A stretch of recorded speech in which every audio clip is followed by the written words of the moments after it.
திருப்பாடல்கள் 50, 8, 9, 16, 17 மற்றும் 21, 23 முடிய.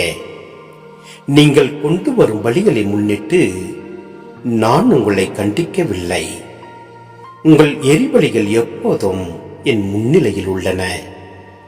உங்கள் வீட்டின் காளைகளையோ உங்கள் தொழுவத்தின் ஆட்டு கிடாய்களையோ நான் ஏற்றுக்கொள்வதில்லை.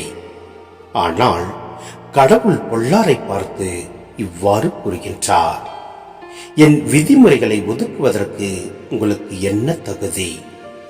என் உடன்படிக்கை பற்றி பேசுவதற்கு உங்களுக்கு என்ன அருகதை?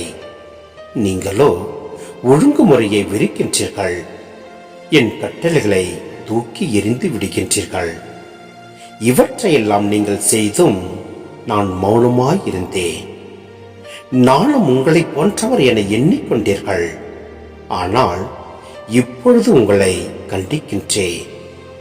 உங்கள் குற்றங்களை உங்கள் கண்முன் ஒவ்வொன்றாய் எடுத்துரைக்கின்றேன்.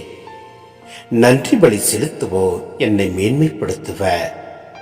தம் வழியை செம்மைப்படுத்துவோர் கடவுளாம் நான் அருளும் மீட்பை கண்டடைவர்.